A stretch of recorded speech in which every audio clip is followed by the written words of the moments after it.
Good everyone. Today we'll be continuing our discussion further with basic concepts of chemistry. So हम लोग बात कर रहे थे methods to express concentration of a solution, and we have seen last class. In last class we were discussing about molality. So today we will see a very important method to express concentration of the solution, that is normality. And students always find normality a little bit difficult. Always you will see that people will find normality. So kindly try to understand this topic very carefully. This is very easy topic. Very easy topic. Normality is very easy, but you have to understand it little bit carefully. So let us start normality. So normality is denoted by capital N. Now, first of all, we will see the mathematical formula. हम mathematical formula देखेंगे. So mathematical formula for normality is normality of a solution is equal to what? Number of gram equivalent. Number of gram equivalent of what? Solute divided by volume of solution in liters. Remember this is volume of solution and that too in liters. So normality is equal to what? Number of gram equivalent of the solute divided by volume of the solution in liters, or you can say number of gram equivalent of solute present per liter of solution. So this is the mathematical formula to find out normality. Now this is something new. ये कोई नई चीज है which we have not talked about. We will talk about this gram equivalent. So जिस तरह से molarity में ऊपर में क्या होता था? Number of moles of solute. Normality में क्या होता है? Number of gram equivalent of solute. तो जिस तरह से नंबर ऑफ मोल्स निकालते थे सोल्यूट का, कुछ उसी तरह से नंबर ऑफ ग्राम इक्विवेलेंट निकालेंगे सोल्यूट का, लेकिन थोड़ा सा डिफरेंस आ जाएगा. So let us talk about this number of gram equivalent of solute और how to find number of gram equivalent of solute. So number of gram equivalent of solute or number of gram equivalent of any compound, you can say number of gram equivalent of solute or any compound is equal to what? Is equal to given mass of solute divided by equivalent mass of solute. So number of gram equivalent of solute कैसे निकाल सकते हैं? You have to divide given mass by equivalent mass of solute. So given mass of solute is what? जो आपको question में provide किया रहेगा कि इतना gram of something is dissolved in solvent, इतना gram of something is dissolved to prepare solution. So that is given mass. उन्होंने आपको कितना ग्राम ऑफ सॉल्यूट डिसॉल्व करना सॉल्यूशन में ये बता दिया. That is given mass. Now equivalent mass of solute, this is something new. जब आप नंबर ऑफ मोल्स निकालते थे तो आप गिवन मास को किससे डिवाइड करते थे? मॉलिक्यूलर मास से.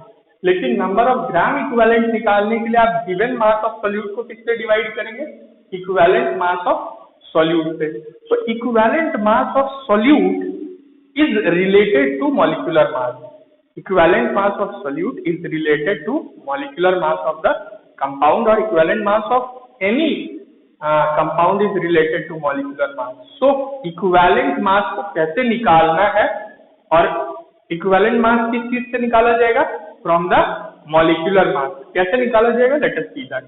सो we will see how to find equivalent mass of solute. यहाँ मैंने लिखा है, but what I will be discussing is applicable to any compound. You can find equivalent mass of any compound by that formula only.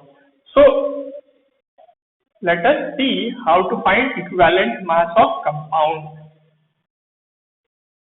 So equivalent mass of compound,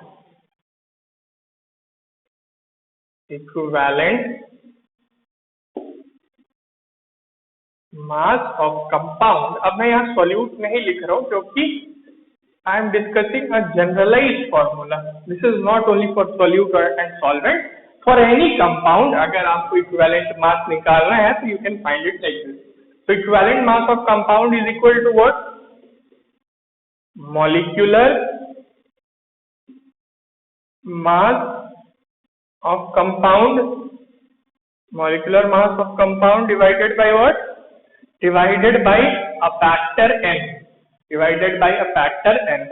ये books में आप देखेंगे कई बार ये लिखते हैं फैक्टर n, कई बार valency factor लिखते हैं किसी चीज को. सो ये n के बहुत सारे नाम है, अलग अलग टेक्स्ट बुक आप देखेंगे, they can use their own notation, but इस n का मतलब हर जगह एक ही होता है. सो दिस फैक्टर n या मॉलिक्यूलर मास को जिससे आप डिवाइड करेंगे वो n क्या होगा, ये डिपेंड करेगा किस कंपाउंड के बारे में आप बात कर रहे हैं, किस कंपाउंड के बारे में आप बात करें. मतलब ये n की वैल्यू किस पे डिपेंड करेगी, किस कंपाउंड के बारे में हम बात कर रहे हैं या किस कंपाउंड का इक्विवेलेंट मास आप निकालने की कोशिश करें.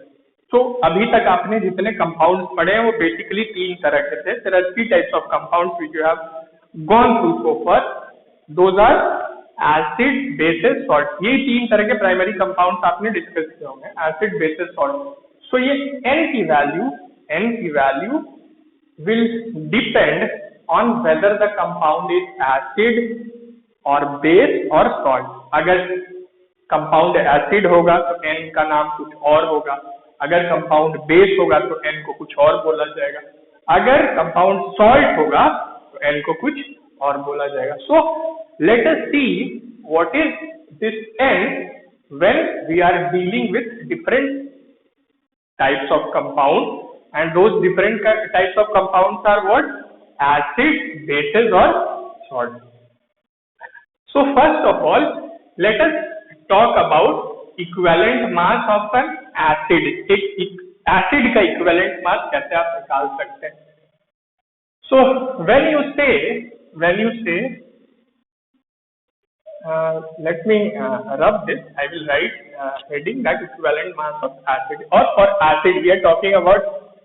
फिर for which type of compound, हम एसिड के इक्विवेलेंट मास के बारे में बात करें. सो इक्विवेलेंट मास ऑफ एसिड क्या होगा? इक्विवेलेंट मास ऑफ एसिड, जब कंपाउंड एसिड रहेगा तो you will find the molecular mass of the acid. उस एसिड का मॉलिक्यूलर मास लेंगे आप और उसको किस चीज से डिवाइड करेंगे. Now this n will have a name. जब आपने कंपाउंड फिक्स कर दिया तो n will have a name. And in case of acid, it is the basicity of the acid. Basicity of acid. Now, what is basicity of acid? Basicity of acid की definition आपने छोटे classes में पढ़ रखी. Basicity of an acid is the number of H plus ions an acid can produce. और भी बहुत सारी conditions होती है, but roughly you can tell that it is the number of H plus ions an acid can produce. जितना H plus ion एक acid निकाल सकता है, produce कर सकता है, that is known as the basicity of the acid. So आप acid का equivalent mass कैसे निकालेंगे? Acid का molecular mass लेंगे और उस acid की basicity से उस molecular mass को divide कर देंगे. For example, अगर मैं बोलूं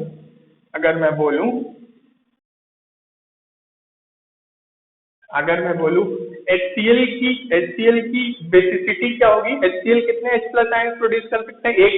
तो HCl की बेसिसिटी क्या होगी? HCl की बेसिसिटी 1 हो जाएगी. HNO3 नाइट्रिक एसिड, इसकी बेसिसिटी क्या होगी? ये कितने H प्लस आयन प्रोड्यूस कर सकता है? ये भी एक H प्लस आयन प्रोड्यूस कर सकता है. H2SO4 सल्फ्यूरिक एसिड, ये आप जानते हैं, a very common acid. Sulphuric acid की बेसिसिटी क्या होगी? कितने H प्लस आयन प्रोड्यूस कर सकते हैं? 2 H plus ion. So this is basicity. कितने H+ आयन प्रोड्यूस कर सकता है। तो आप क्या करेंगे, what will you do, you will find the molecular mass of the acid first, then divide that molecular mass by the basicity of the respective acid. जिस acid की बात कर रहे हैं उसकी बेसिसिटी से उसके मॉलिक्यूलर मास को डिवाइड करेंगे, then you will get the equivalent mass of that acid. Let us see equivalent mass of some acid. इन्हीं तीनों के बारे में बात कर लेते हैं। So first we will write it in a tabular form so that आपके लिए आसान हो जाए। acid, then its basicity, then its molecular mass और फिर उसका equivalent mass। Remember this equivalent mass is also sometimes written as equivalent weight। तो equivalent mass और equivalent weight में कंफ्यूज मत होइएगा। यहाँ फिजिक्स वाला मास और वेट का concept we are not taking into consideration. Equivalent mass और इक्विवेलेंट वेट अगर कहीं लिखते हैं तो they are one and the same, वो एक ही चीज है। So suppose I tell you HNO3 nitric acid, HNO3 nitric acid, इसकी बेसिसिटी क्या है, इसकी बेसिसिटी 1 है। इसका मॉलिक्यूलर मास क्या है, 63। Please calculate it for yourself. Molecular mass of HNO3 63. So equivalent mass will be molecular mass divided by basicity, which is 1. So equivalent mass is 63. So nitric acid का equivalent mass और molecular mass एक ही है क्योंकि basicity क्या है 1। Similarly for HCl also, hydrochloric acid, HCl is hydrochloric acid, इसकी भी basicity क्या होगी 1 होगी। What is the molecular mass of hydrochloric acid, that is 36.5, 36.5 ही होगा। So what will be the equivalent mass, 36.5 divided by 1, that is 36.5 only. सो इस case में भी equivalent mass molecular mass same है क्योंकि बेसिसिटी 1 है। Let's talk about the next which is sulphuric acid, H2SO4। H2SO4 की बेसिसिटी क्या होगी, H2SO4 का मॉलिक्यूलर मास कितना होता है 98। सो इक्विवेलेंट मास क्या होगा 98 divided by 2 which is 49। So sulphuric acid का जो मॉलिक्यूलर मास होता है दैट इज 98, बट उसका जो इक्विवेलेंट मास होता है दैट इज 49। इक्विवेलेंट मास होता है कितना होता है 49। तो ये कैसे आया, मॉलिक्यूलर मास को किससे डिवाइड किया, basicity of the acid.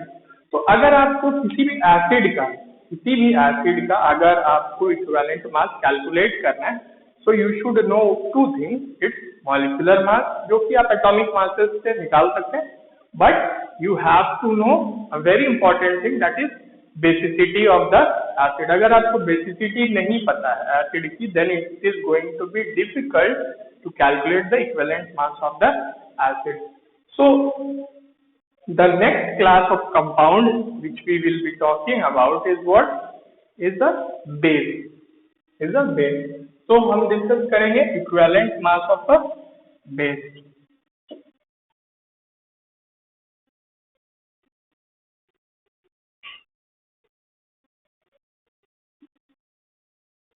So equivalent mass of a base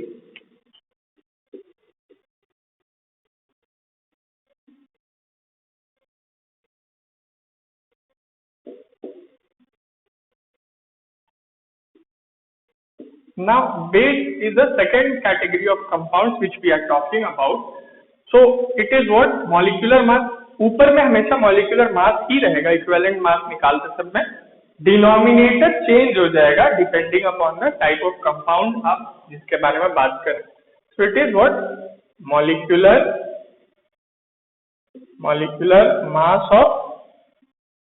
molecular mass of base divided by n। यहाँ पे क्या हो जाएगा, n will be the acidity of the base, now acidity is something जो आपने पढ़ रखा है। व्हाट इज एसिडिटी, एक बेस जितने OH माइनस आयंस प्रोड्यूस कर सकते हैं that is known as acidity of the base. So अगर हमें बेस का मॉलिक्यूलर मास पता है, हमें उसकी एसिडिटी पता है, so we can calculate the equivalent mass of base. For example, sodium hydroxide is a base. इसकी एसिडिटी कितनी है, कितने OH माइनस आयंस प्रोड्यूस कर सकता है, एक. So it acidity is 1. Calcium hydroxide COH the whole twice, इसकी acidity कितनी है, ये 2 OH माइनस आयंस प्रोड्यूस कर सकता है, तो इसकी एसिडिटी 2 है. सो अगर आपको एसिडिटी पता है बेस की तो आप उसका इक्विवेलेंट मास निकाल सकते हैं. कैसे? मॉलिक्यूलर मास को डिवाइड कर दीजिए एसिडिटी से. तो देख लेते हैं. Let's just take the example of these two only, sodium hydroxide and calcium hydroxide. So let us calculate the equivalent mass of sodium hydroxide and calcium hydroxide. So फिर से वैसे ही टेबल बना लेंगे. Base, then its acidity, then its molecular mass, and then its equivalent mass. EQ stands for equivalent. I am not writing that complete. It will cross that head. You might not be able to see that. So equivalent mass. Suppose if base is sodium hydroxide. अभी हमने बात की acidity 1. What is its molecular mass? 40. So calculate कर लीजिएगा. Sodium 23, oxygen 16, hydrogen 1. So what will be equivalent mass? Molecular mass divided by acidity, which is 40. So equivalent mass of sodium hydroxide is 40 only. Calcium hydroxide का क्या होगा? COH the whole twice. इसकी acidity क्या होगी? 2. इसका molecular mass क्या होता है? 74. What is the molecular mass of calcium hydroxide? 74. So what will be its equivalent mass? 74 divided by 2, which is 37. Which is 37. So equivalent mass of calcium hydroxide is 37. का molecular mass 74 होता है. Equivalent mass of sodium hydroxide is 40. का molecular mass 40 ही होता है. चूंकि इसकी acidity 1 है, so in this case equivalent mass and molecular mass are same. यहाँ acidity 2 हो गई, इससे change हो गया. So this is about equivalent mass of acid and base. We will talk about the equivalent mass of salt in the next class. Today we'll keep it till here only. We'll continue further in the next class. Thank you so much.